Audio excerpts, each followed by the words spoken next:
Hi everyone, I'm Clement. Hi guys, my name is Steve. And Ludo.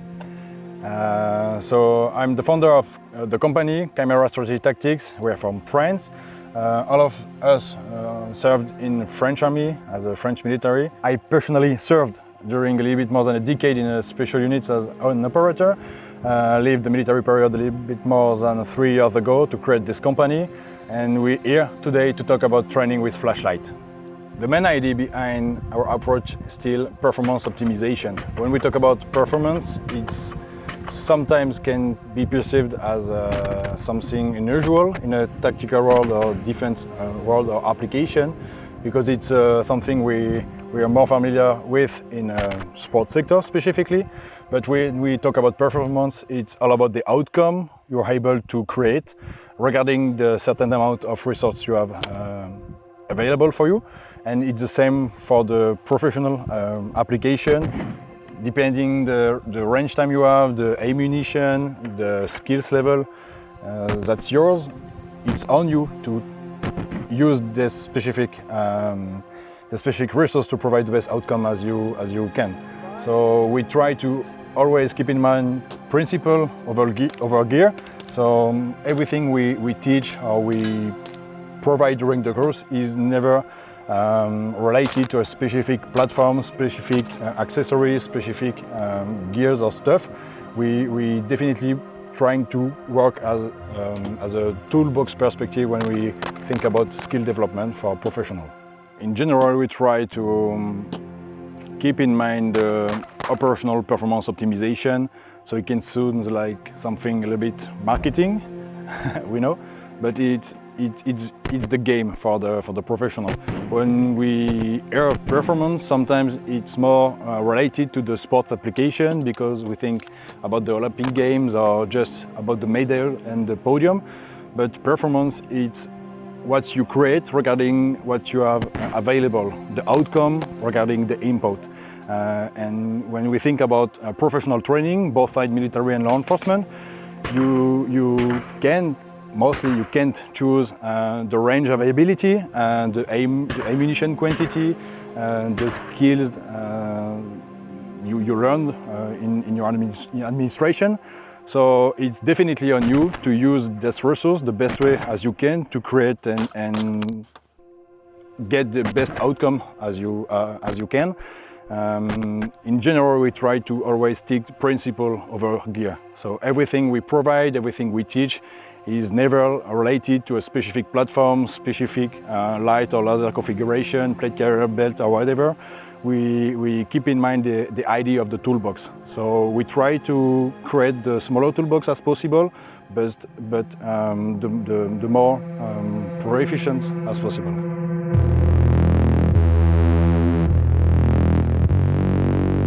Hi guys, it's Steve from Khimaira team. So tonight we are going to run a drill with our light weapon mounted on our rifle. So the shooter will be in front of 4 targets, and we are working on the cognition functional development too. So when the light is green, he had to make some verbal command like police, throw your weapon on your knee, something like this. And when the light is red, he had to engage the target. So for this phase, he has to engage the target, switch off the light, move, and switch on the light to PID the target and what effect he applied on the opponent. Okay, for everyone, ears and eyes, please. And shooter, make ready, please. So here for the demonstration, I use this pod as a remote. So 4 pods are on those 4 targets. When I tap it, the 1 pod will switch on green or on red, and the shooter have to PID the target and act and take a decision on this situation. The pods will on for 2 seconds, and after it will shut off. So I had to tap again to set a new sequence. Ready? Please, don't move! Please, don't move! Show me your hands!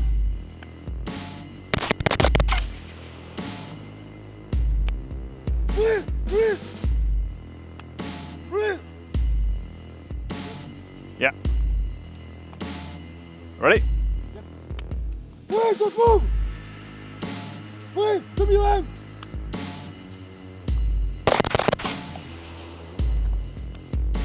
Wait, give me your hands! Yeah, great. Reset. Hands up! Hands up! Hands up! On your knee!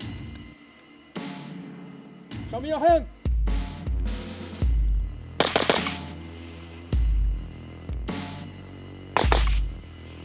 Great.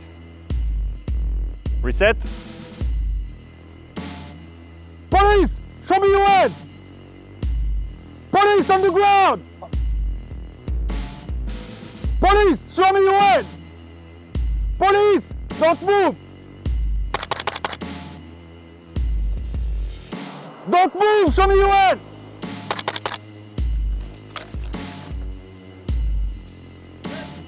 What is very important for a drill is to put it in the real life context. So when I'm out with my rifle at the distance, I had to take the opportunity to seize my handgun. So that's the problem of the one-wheeled one and every drill like this. You don't put this in a real life context. So when I'm out with the rifle at the distance, the only weapons, the fastest reload is taking my handgun and react. So the second phase of this drill is the same for the engagement.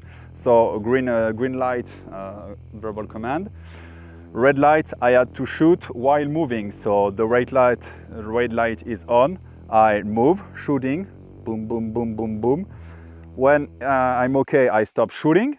I switch off my light before, it's the main point of this drill, before moving in another direction, because in this direction it's very predictive for the opponent to engage me and to think he's going to be right there. So I switch off my light before moving and I move in another direction. So I can go here, straight right, or I can here. And when I'm moving, I switch on my light to assess. Ready? Please don't move! Show me your hands!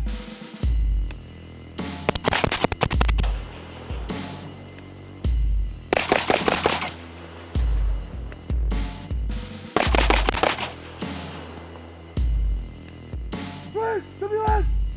Okay, break, reset. Ready? Show me your hands! Hands up! Sir, on your knee! Show me your hands!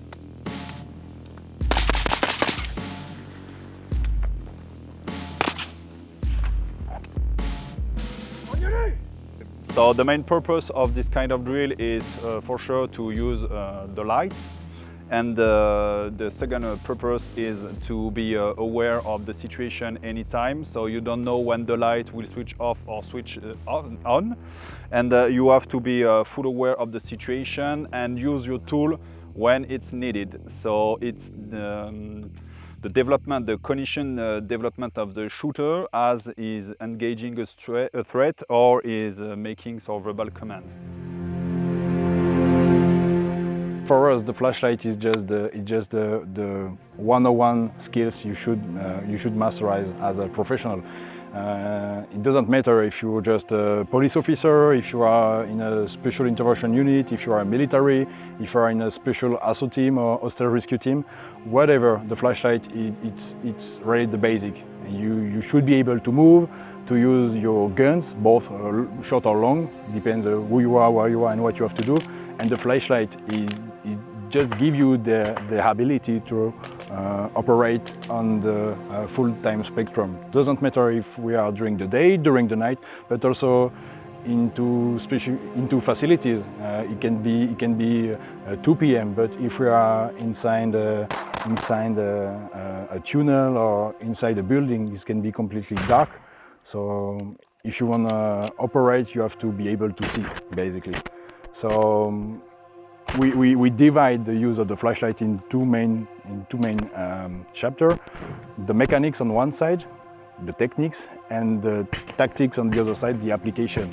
How I grab my tool, basically, and how can I optimize the way I use the tool on the other side.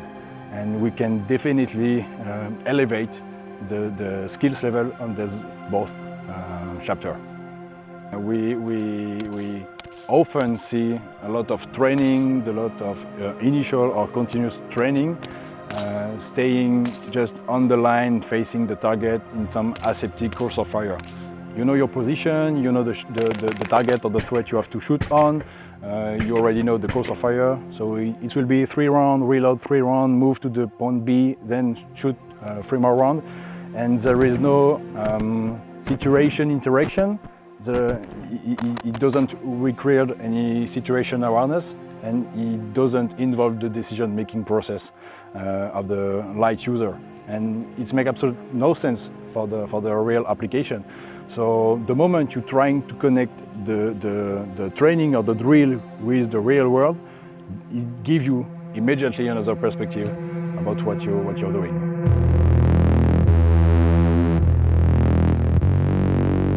Okay, so for this part of the training session, we will focus mostly on the pistol and the weapon light mounted on the pistol specifically. So for this exercise, facing the shooter, we will find 5 targets. So it's not like a multiple threat attack. We are not in a Walking Dead episode. It's more like an opponent, a threat that's move and take different position every time. So the blaze pod will give you the information about the threat position. It will switch on randomly into the space. Every time it switch on for 2 seconds, exposure time, and the shooter don't know for how many targets you have to engage. It could be 1, it could be 3, it could be 5. Okay. Mostly the shooter work in aseptic conditions, specifically when we focus on the light. I mean the shooter still in static or dynamic position, but shoot on one target that's still static in place. When we work with the flashlight, we have a lot of side effects like the backsplash. It means too much light on something, and I can be blind by the visual information quantity overload. Okay, so we're looking here for accountability. So if the shooter can only break 1 shot on the 2-second time window, it's okay. If it's 2, that's fine, etc., etc. If it's none, that's great too. We prefer someone we can guarantee 100% of the shot than someone who just shot by habits. Okay, so facing the situation, when the first blaze pod will switch on, the shooter will draw, switch on the light, and break the shot, and just follow the next blaze pod every time. Okay, when the sequence is done, when everything is off, it will stay on the last target. It's represent the last threat position. It could be a target down or a threat down, and it will take out the end light just to check the 360 around him. We want to keep pressure on the threat or on the suspect and be sure that there is no more threat around me. Okay? Stand by.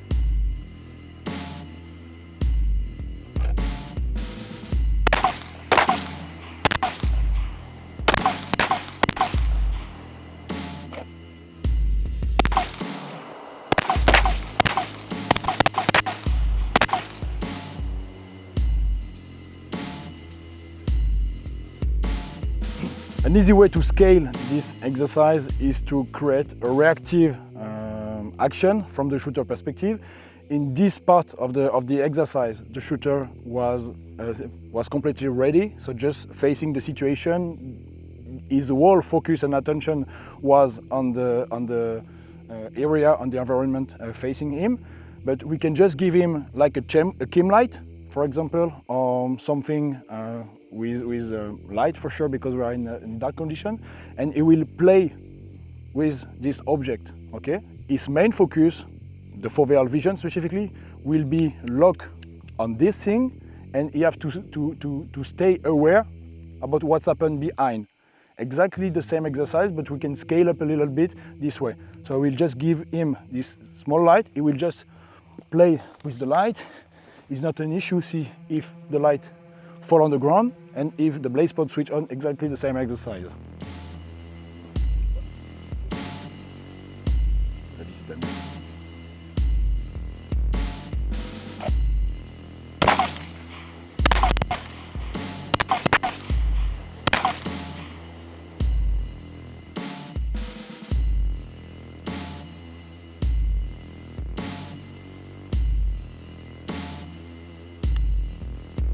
Okay, relax, holster.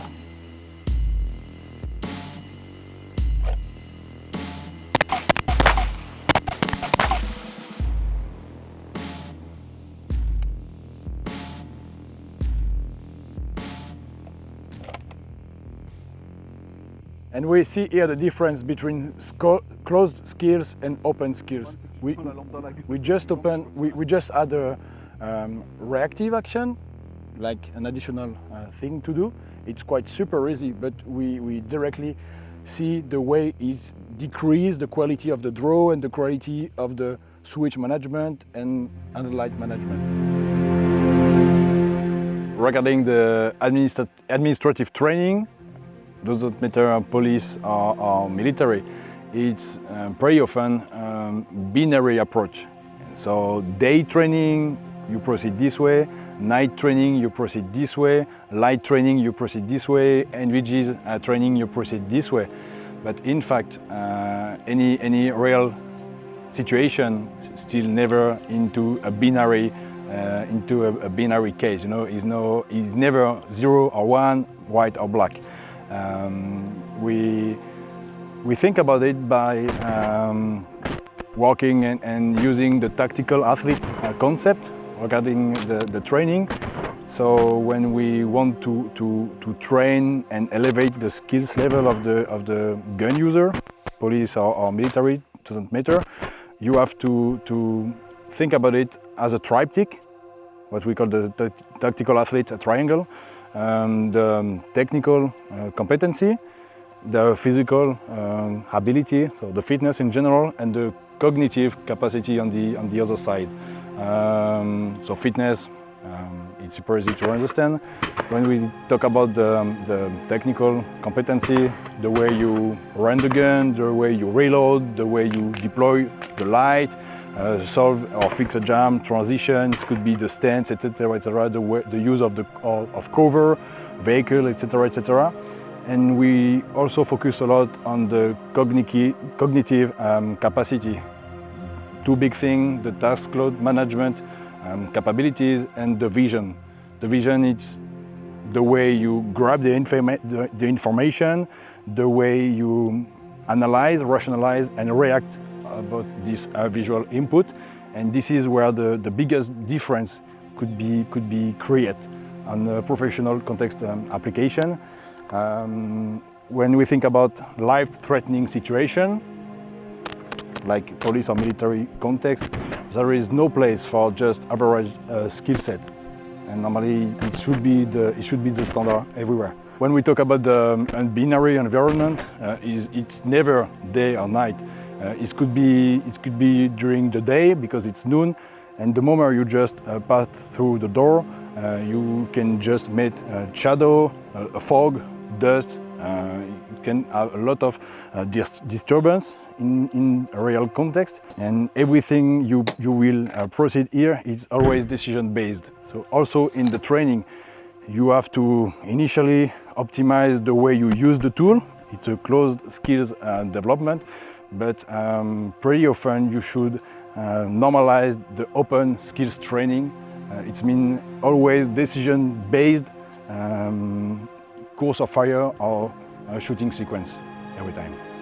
And as I told you before, is a big difference between closed and open skills training.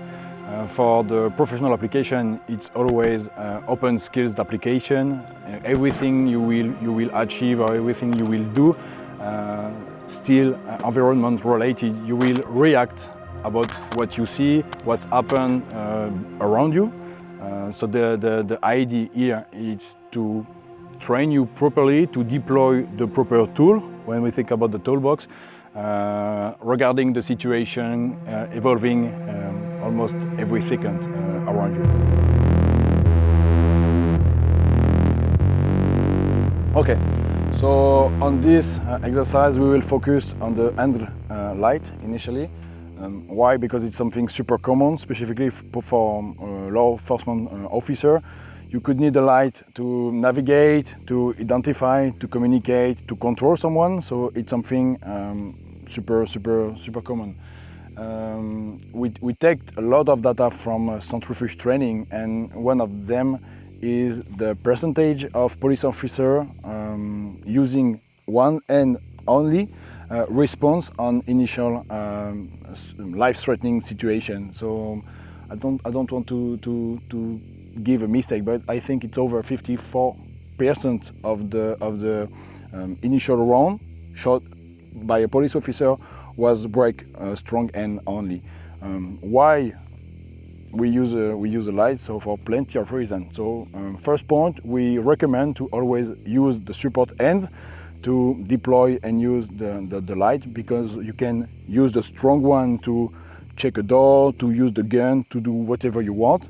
It gives you more information, the support one, and we want to preserve the strong one to do the main action. So on this exercise, I will have 5 targets facing me.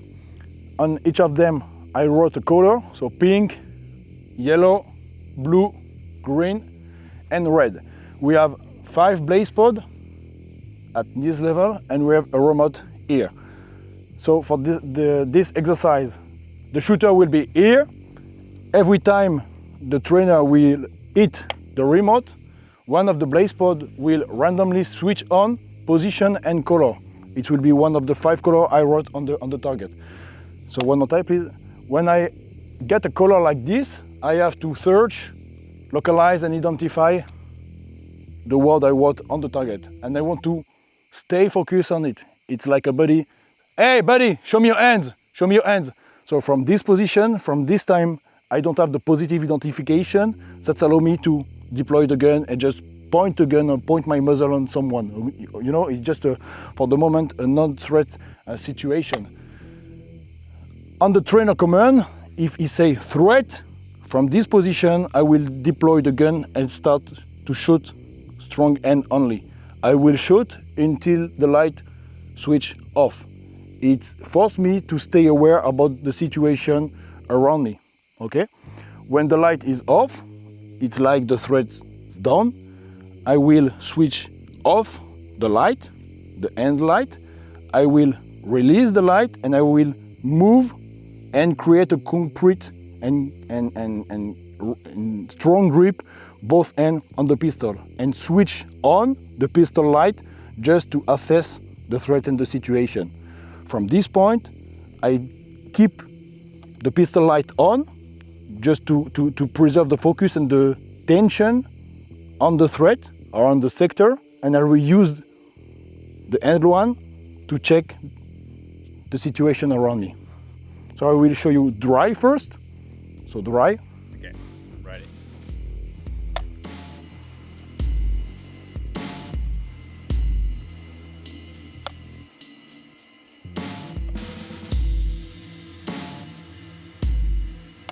Right. Bam, bam, bam, bam, bam, bam, bam, bam, bam, bam. Switch off, move, releasing the end light, create a complete grip, switch on the light with my pistol. From here, assess the scene, bring back the light, check around me, then reset. Why we want to move during the dark? Because it gives me a visual cover. So for sure it's not a physical one, but a visual one, and I will be more effective if I use both hands on the pistol as strong hand only. Does it make sense? Okay? Yep. Just one thing I want to add. It's really a process drill. There is plenty of technical aspects we want to cover, we want to sharpen. So it's not something we try to achieve the fast as I can, because I really want to put the step and the sequence in the proper order. Okay, so one super good thing to do is to visualize and verbalize. It could be in my head for sure, but I verbalize what I have to do. So this way I'm very active into the motor execution process. Okay?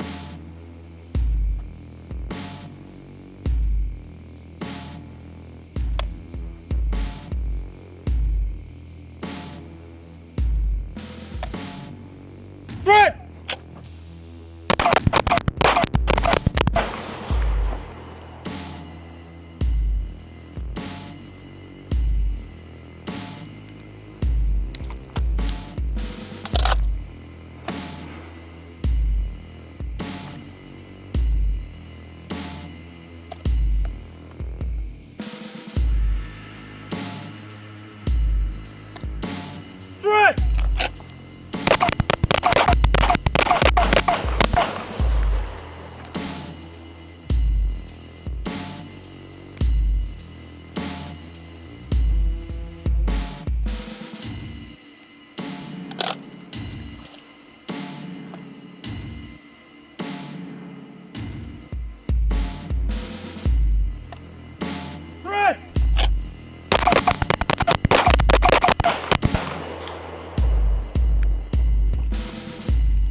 Guys, we hope you took away some value from this. We really enjoyed this moment.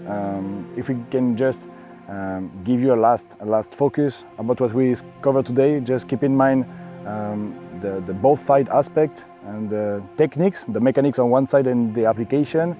Work on the mechanics, specifically could be in dry condition. You don't need to be on the rain to work on it. And think about the application of the tools you want to develop, specifically the real-world application. So the decision-making process implementation should be a standard, should be a norm, specifically for professional use regarding the flashlight or not. And just take it and try, and we're more than welcome to exchange and talk about it on the different platforms. Thank you again.